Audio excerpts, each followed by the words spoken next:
योगी जी की अम्मा का गोश्त लिया के खा देते थे। 250 ग्राम तक योगी जी की अम्मा का गोश्त पाया जाता है।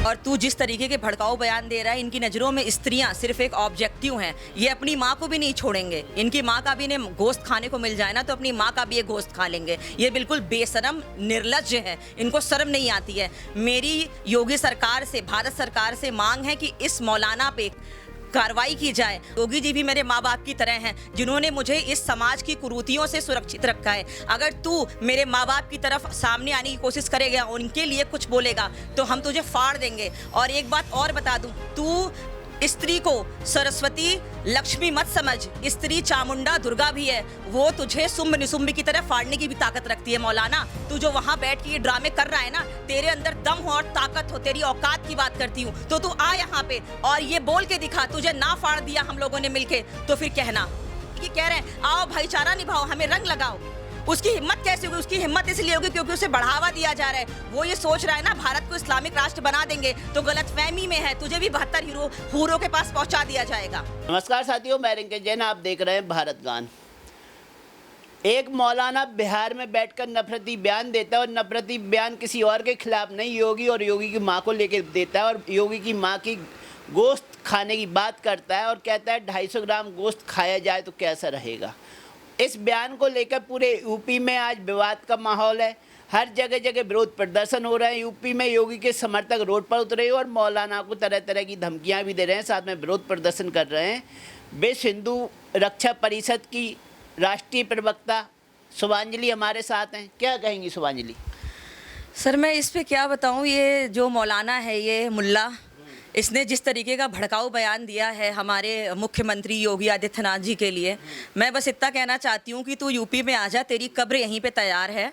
और तू जिस तरीके के भड़काऊ बयान दे रहा है, इनकी नज़रों में स्त्रियां सिर्फ एक ऑब्जेक्टिव हैं। ये अपनी माँ को भी नहीं छोड़ेंगे। इनकी माँ का भी इन्हें गोश्त खाने को मिल जाए ना तो अपनी माँ का भी ये गोश्त खा लेंगे। ये बिल्कुल बेशरम निर्लज्ज है, इनको शर्म नहीं आती है। मेरी योगी सरकार से, भारत सरकार से मांग है कि इस मौलाना पे कार्रवाई की जाए। और मैं इसको एक मैसेज और देना चाहती हूँ कि जिस प्रकार से मेरे माँ बाप, तो मेरे माँ बाप हैं जिन्होंने मुझे सुरक्षा दी, पाला बड़ा किया, पढ़ाया लिखाया, इस काबिल बनाया कि आज मैं आपके सामने बैठी हूँ। उसी प्रकार से योगी जी भी मेरे माँ बाप की तरह हैं, जिन्होंने मुझे इस समाज की कुरीतियों से सुरक्षित रखा है। अगर तू मेरे माँ बाप की तरफ सामने आने की कोशिश करेगा, उनके लिए कुछ बोलेगा तो हम तुझे फाड़ देंगे। और एक बात और बता दूँ, तू स्त्री को सरस्वती लक्ष्मी मत समझ। स्त्री चामुंडा दुर्गा भी है, वो तुझे सुम्ब निसुम्ब की तरह फाड़ने की भी ताकत रखती है। मौलाना, तू जो वहां बैठ के ये ड्रामे कर रहा है ना, तेरे अंदर दम हो और ताकत हो, तेरी औकात की बात करती हूँ। तो तू आ यहाँ पे और ये बोल के दिखा, तुझे ना फाड़ दिया हम लोगों ने मिलके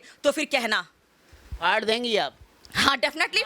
माँ बाप कह रही होगी, आपके माँ बाप हैं क्या? हाँ, बिल्कुल मेरे माँ बाप हैं। वो उन्होंने मुझे समाज की कुरीतियों से सुरक्षा दी है। रात को हम निकल नहीं पाते थे। मेरा एक एक्सपीरियंस है, रात को एक बार 12 बजे, उस समय सपा की सरकार थी, मैं रेलवे स्टेशन पे रात को 12 बजे उतरी थी। कुछ लड़के मेरा रेप करने के लिए आ गए थे और मुझे सुरक्षा नहीं मिली थी। रिक्शे वालों ने मेरी जान बचाई थी मिलके। ये बात है 2016 की। और जब से योगी जी आए हैं, मैं रात को 2 बजे भी कहीं भी ड्राइव करके निकल जाती हूँ। किसी की औकात नहीं है कि कोई मुझे हाथ लगा कर दिखा दे, कोई मुझे छू कर दिखा दे, कोई आंख उठा कर दिखा दे। आप सोचिए यूपी में क्राइम रेट इतना कम क्यों हो गया है? ये मुल्ले हुड़दंग क्यों इतना कम मचाते हैं? और किसी सिटीज में इनका हुड़दंग कितना ज्यादा है? अभी होली पे इन्होंने कितना हुड़दंग मचाया। यूपी में तो किसी मुल्ले ने हुड़दंग यूपी में नहीं बचाया, बल्कि कह रहे हैं आओ भाईचारा निभाओ, हमें रंग लगाओ।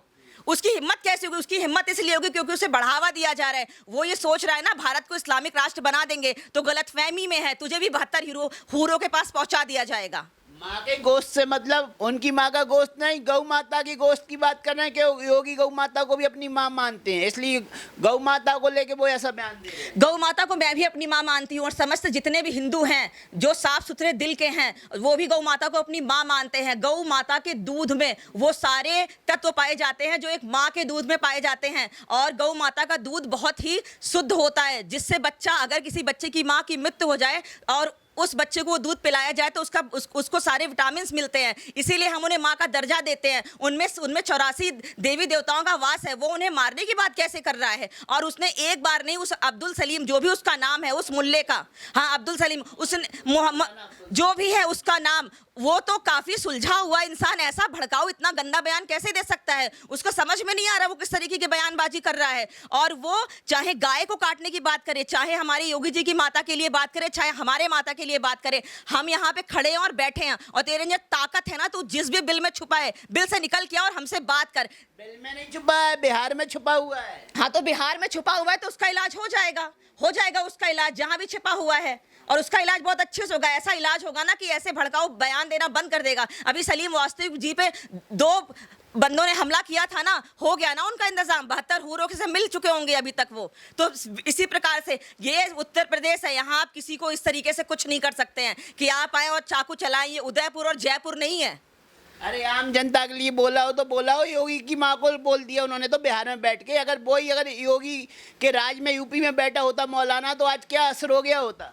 मैं आपको एक बात बता दूं साधारण शब्दों में, चाहे उसने किसी की माँ के लिए बोला हो, चाहे एक संवैधानिक पद पे बैठे हुए हमारे मुख्यमंत्री की माँ के लिए बोला हो, स्त्री स्त्री है, माँ माँ है। आप किसी को भी खुलेआम इस तरीके से उसका गोश्त खाने की बात नहीं कर सकते हैं। और रही गौ माता की बात, तो गौ माता को हम माँ के समान मानते हैं, उनकी पूजा अर्चना करते हैं, वो हमारे लिए माँ है। मैं इस कैमरे के सामने कह रही हूँ, गौ माता की सेवा में करती हूँ, मैं उसे माँ मानती हूँ। और जो लोग मुझे कहते हैं ना गोबर खा ले मूत्र पी ले, ये मौका मिलेगा तो मैं वो भी कर लूंगी, आप उसकी चिंता मत कीजिए। लेकिन जरा अपने लोगों भी विचार कीजिए कि अभी जैसे ही मेरा इंटरव्यू रिलीज होगा ना, मुझे कितने सारे मौलाना और कितने सारे ये कट्टरपंथी धमकाने के लिए चले आएंगे, जैसे कि धमकियां मुझे मिलती रही हैं। लेकिन मुझे इससे फर्क नहीं पड़ता है, मैं यहीं बैठी हूं उत्तर प्रदेश में, और तुम्हारे अंदर ताकत है ना, तो तुम आओ और मुझे छू कर दिखाओ। खुला चैलेंज दे रही मौलाना? बिल्कुल खुला चैलेंज दे रही हूं। मैं यहीं बैठी हूं उत्तर प्रदेश में, योगी की सरकार है, योगी मेरा बाप है, योगी मेरा मुख्यमंत्री है, और तुम्हारे अंदर ताकत है तो तुम भड़काऊ बयानबाजी करके और मुझे छू कर दिखाओ। मैं यहीं बैठी हुई हूं। तो अब क्या करना चाहिए? योगी सरकार क्या करती है? अगर यूपी में कोई मौलाना ऐसा बोल देता तो क्या असर होता? देखिए सर, फ्रीडम ऑफ स्पीच का मतलब ये नहीं है कि आप किसी को खुलेआम हजारों जनता के सामने बैठ के मारने की धमकी दे। आप तो सीधे सीधे उसको, आपकी मानसिकता समझ में आ रही, आप एक औरत को एक ऑब्जेक्ट की तरह देखते हैं। आप अपनी माँ को खा लो ना काट के, आपको गोश्त खाने का इतना ही शौक है तो आप अपनी माँ को काटिए और खा लीजिए, उसके घुटने में छेद कीजिए और 250 ग्राम मांस निकालिए, और वैसे भी इफ्तारी का टाइम हो ही रहा होगा, पकाइए खा लीजिए, क्या स्वाद मिलेगा आपको। आप हमारी माताओं की तरफ कैसे आंख उठा रहे हैं? आप कट्टरपंथी बात कर रहे हैं, कट्टरपंथी बातें अपने धर्म में कीजिए, हमारे धर्म में इंटरफेयर करने की कोई जरूरत नहीं है। उनका धर्म नहीं होता, मजहब होता है। उनकी मजहब में माता नहीं होती, अम्मी जान होती है। अम्मी जान हो चाहे जो हो, लेकिन मेरे धर्म में माँ होती है, माता होती है, अम्मा होती है, मैं तो उसी हिसाब से लूंगी। मैं अम्मी जान और चच्ची जान क्यों बोलूं? मुझे अम्मी जान और चच्ची जान बोलने का कोई शौक नहीं है। अरे तो उनके मजहब में तो अम्मी जान ही बोला जाता है माँ तो को। बिल्कुल वो अपने मजहब में बोले, मैं अपने धर्म में अपनी माँ को माँ बोलूंगी, अपने पिता को पिताजी बोलूंगी, बाबूजी बोलूंगी, मैं उनकी तरह थोड़ी ना चलूंगी। और जिस तरीके से उन्होंने भड़काऊ बयान दिया है, आप बताइए कोई भी ऐसा हिंदू है जो इस तरीके की बात किसी भी संवैधानिक पद पे बैठे हुए किसी भी उच्च अधिकारी या उच्च नेता के लिए बोला हो, या किसी साधारण स्त्री के लिए बोला हो? उसने कितनी बड़ी बात कह दी इतनी जनता के सामने, और उसकी हिम्मत तो देखिए, वो बैठा बैठा ये भी कह रहा है, जितने भी हिंदू भाई हैं वहां बैठे, वो इस बात का बुरा ना माने। अरे क्यों ना बुरा माने? जो वहां पे दोगले हिंदू बैठ के ये भड़काऊ भाषण सुन रहे हैं ना, उनको उसके मुंह पे थूक देना चाहिए।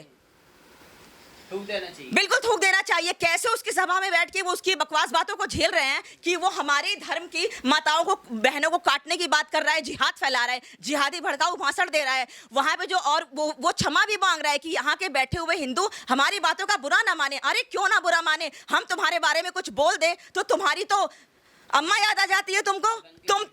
तुम तो रंग के छींटे पड़ जाने पे मासूमों का हत्या कर देते हो। तुम तो तुरंत तलवार लेके सलीम वास्ती का गला काटने आ जाते हो, तुम तो कन्हैया लाल का गला काट देते हो, उसके बाद जेल में बैठे बैठे आराम से चैन की रोटी खाते हो।